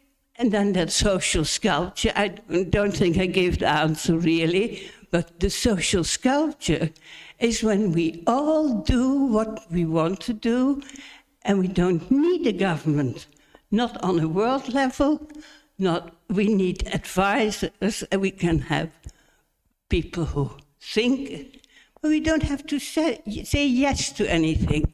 We can just follow the idea. Mm-hmm. The questions that come to us. Critics could say that this sounds very idealist or even utopian, that real chaos could be the result instead of a society. I'm curious about how artists like Laurence and Bart think about an artist taking this radical political position. Is that something that is in it for you today, or would you like to keep those things out of your studio? Well, I was thinking about two things. Politics, the way I understand it, is it draws borders, it separates one life from another life, it qualifies a human being, and this can be very disturbing and unjust because depending on the subset someone belongs to, he or she is granted rights, duties, freedoms. For example, the citizen, the refugee, the stateless person. And I think art can be a kind of language to clearly see one another and be aware of what the consequences are of our political preferences. Again, as every action we take can arise from an ethical, aesthetical point of view. And I think an artistic practice can reflect about this in a serious way. And a second thing I was thinking about is how the balance has gone lost between what we take to survive and what we take to live in a comfortable way. And also in this more philosophical question, maybe, artists can reflect about and can open up a public debate and can contribute to a mature reflection about wat we do and how we do. Dus wat we doen en hoe we dit doen. And I think this can be part of an artistic practice. Bart, are you relating, because you're researching rituals and as art, rituals touch to politics as well and society? Well, I think as an artist you reflect somehow to what's going on in your world or in your tribe or in your life. Sometimes you can really extend it like what's going on in society, and I think, yeah, you should somehow reflect to what's going on, but it's also complicated. So I think you have different levels of reacting or like relating to patterns or things happening. And at a certain point, I think the artistic and the activistic can really overlap, and some artists are very good in those things.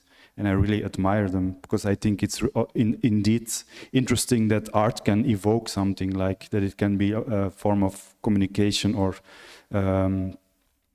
a starting point for a discussion or Catalyzing. yeah, something like that. So I think when Beuys is like taking over the role as a shaman to heal society, I think there are, of course, certain political aspects in there as well. And but I don't think it's too easy to combine the two, being activistic and being artistic. I don't know, it could be like they could compete, but they can also overlap. So it really depends on the approach that you, that's there. Okay. To you, Johan, how the recent weeks where you have worked towards this project has guided you as the head of the academy to maybe change the academy or take certain decisions in a different way? A good question, Laurence. I will be very briefly about that today. Beuys has been a source of inspiration for me as well, as an artist and a teacher and an activist, as well as the Fluxus movement. And I think that Fluxus art has changed art teaching in a very profound way, and that some of these effects have not really been received within this art school, within the academy. So one of the things could be to learn from Beuys and the Fluxus artists, FIU, for instance, and other artists, and to bring some of these ideas into our daily practice in the studios. Sure, yeah.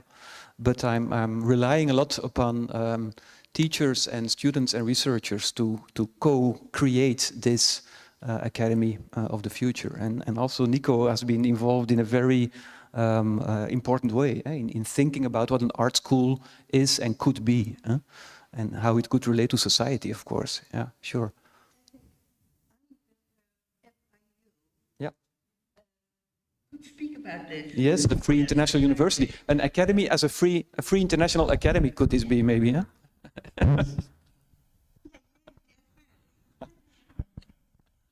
Yes, the experience I had was that everybody is on the same level. Everybody can speak.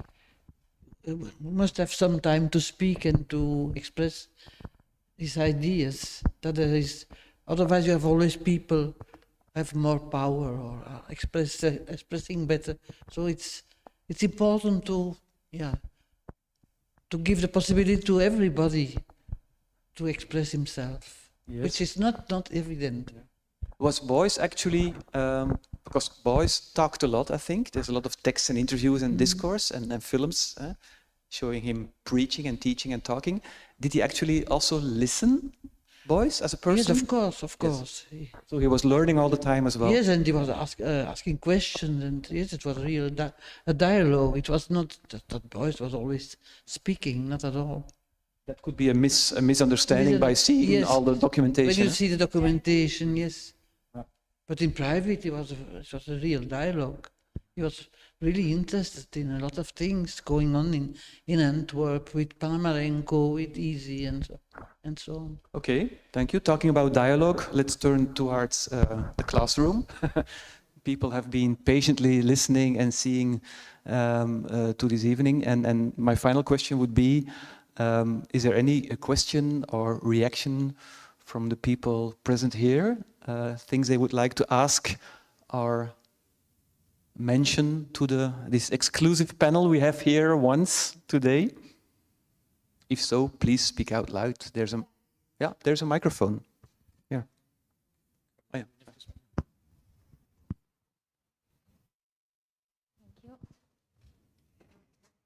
yeah. Yes, I was wondering. We talked quite a lot about food. Oh, sorry.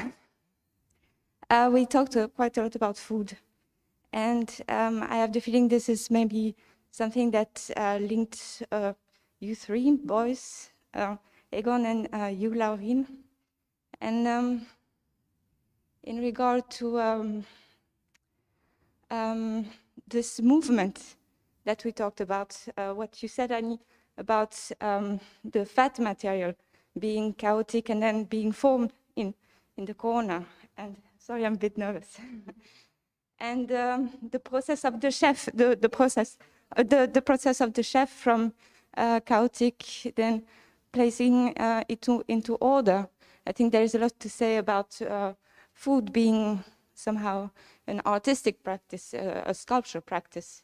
I was wondering if you could tell us, Laureen, what Beuys had to say about this in his, with the conversation that you had with him. This is practice with regard to food and spirituality. Food, huh? You want to know what Beuys has said about food? Yes. And yes, art. It's food practice, and art. Yes. Food and art. Well, you know, whenever I started talking about food, Beuys always said, Laureen, be careful with food, because people get touched, because it's the subject that their mother has given them certain food and they still eat that kind of food. Be careful, he said. And then, but whenever he was when it was time to eat, he would cook. Whether it was in Kassel or everywhere. I cooked for him when he came to Holland. He cooked for me when I was in. So cooking for Beuys was normal. When you speak together, you also eat together, and you cook together, and it was a normal thing. And I think that is a very good thing to do, to just do, you know. Don't think about food as something that you can. Oh, and by the way, packaged food is of course no food.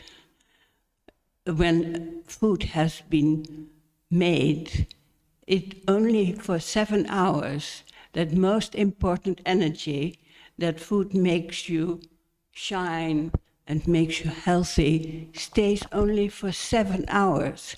After 7 hours, the food is just material that you eat, and you don't get that thing that you need to get from it. So please cook fresh food. It is so much better for our body, and we'll look so much more happy and more healthy. You make me feel hungry, yeah?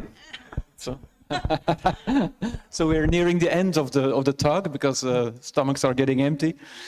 Maybe to continue what Laureen was saying, I remember in 2014 I invited Egon to take over a small restaurant in Ostende of a friend, where he proposed this idea of inviting the people that would come for the dinner to come at the very beginning of the day, to go with him to the supermarket or to the market, to buy the food, to cook, to do everything ourselves and to do it together, and then start eating together. Can you explain a little bit more about that process? Because I thought it's a very interesting way of doing it, and it becomes really a practice. Because I was always cooking, not because I like so much cooking, but because I didn't get good food, so I had to cook myself. So we started cooking. And then I found out that people always wait for the food. And then I thought, oh God, that's not good for the ego, because you become such a consumer guy. These people have also, like, people go to a restaurant and they get served, and that feels so, you feel like a king, and your ego becomes big, and you have much money. And I found out that Beuys, I don't see any photo Beuys sitting in a luxury restaurant and eating all this expensive food and stuff. So he always, I think he cooked because it's so important for your social sculpture. If you talk about social sculpture, food is a social sculpture. It's maybe a social sculpture, but it's not like because everybody says to me, oh yeah, cooking, that is like sculpturing. Yeah, that's not like, it's like sculpturing. If we look at all these plates now, we see in this 3-star, 2-star, 1-star restaurants, but this is sick because people don't have any fantasy by themselves, so they have to always go to somebody who does something, and then it looks very fancy. But we should concentrate about the inner value of food and not always looking at it. And the same like the inner value of art. What's the inner value of art? That's important. All the sculptures and stuff, one day it will be finished, it will be gone, but the consciousness and the mind of the art, this will always be there, because that's just the natural way how this whole system functions, this whole planet we are sitting on. And everybody thinks, oh, we are so great, we are so big people. But like now we have this new book from the son of Rupert Sheldrake. So he's talking about how are this like schimmel, what's schimmel in English? Fungus. And so how is fungus cooperating in a forest with trees and stuff like that? Okay, if you see this kind of complex like system theory of dynamic systems, that I think that's very important to remember, that this we are also connected, and it's not like we are separate from the earth. So we are always calling the Umwelt or the outside world, but we are part of the world, and we go back to the earth one day. We came out of it and we go back to it.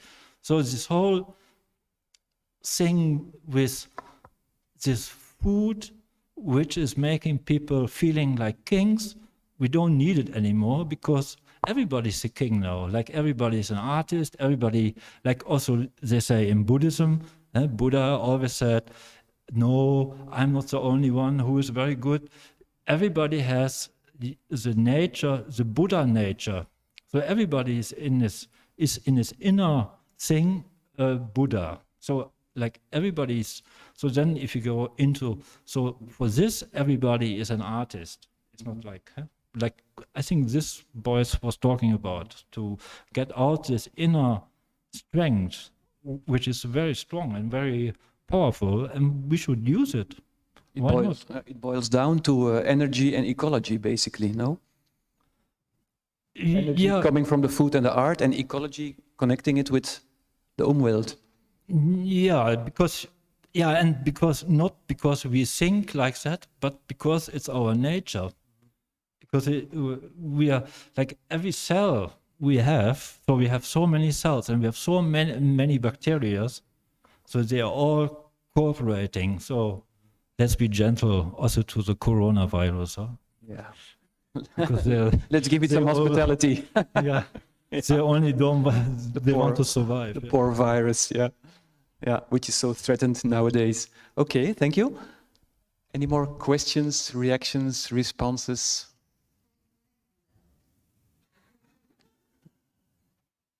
Stijn, yeah? Yeah. Stijn, who joined in a bit later, after having closed. I don't know if it's already been discussed, because I am a little bit later, because my gallery was still open until 6. But today, Laureen and I met, and one of the last things we discussed, and we ended the discussion because I still had to clean my floor, was that the digital world was almost is almost Beuysy. It's almost a Beuys phenomenon. We ended our discussion, but maybe you can enlighten us with your insights on that matter. We did speak about it, so I hope you don't get bored, but it is such an important subject that the digital world is the boy. It's as if Beuys was working for that world that was coming. So when he was saying, oh, wait, sleep, what I'm speaking about is only relevant in the beginning of the 21st century. And then he mentioned ecology, and in the time that ecology becomes more important. So that whole thing, that whole transformation that we are going through at the moment is more or less to deliver our ideas and things to the digital possibilities, to those who can handle the digital world. And we met, oh, please go and find him or her, whatever you want to call, somebody who used to be a man and then became a woman. Nowadays, her name is Audrey Tang. Audrey Tang, T-A-N-G. If you just type in the name somewhere in your computer, you'll find ideas of Audrey Tang. And I am very happy that next week, 22 May, because of Yukiko Shikata in Japan, who is organizing a meeting in Kyoto, she brings Tang and me together because of Beuys. And that is, I think, a very bright thing to do. If you think of the future of the world, Yukiko, who I've known for more than 40 years, had this bright idea of Beuys and the digital world. And if you see Tang, if you find the name on the internet, and you see how bright he is, how incredibly beautiful his way of thinking is. And next to that, I just want to say that before that, in 1893, a master in India said, we are going to go to a paradise time, a time where everyone understands everything. So we're already on our way to a new time where people can think much better than we can or could. So we are going in a direction where we have to really do our best and bring out, as Beuys says, our best way of thinking, lively thinking, and thinking with feeling. I think he really is pushing us in a far out time. Yeah, okay, thank you. Hyperconnectivity, that is, huh? Yeah. Is there any more question, reaction, or should we close the house? Yeah, okay. Then I would like to thank Laureen, Anny, Egon, Bart, Laurence, Nico, Tom, and Nicola for having made this evening possible. Thank you for everybody here present. Yeah, have a good night and a good sleep, and first some good food, I hope. Nico, would you like to add something? I just wanted to add and also thank Johan. You're welcome. You're welcome. Thank you. Bye-bye. Thank you very much, everybody.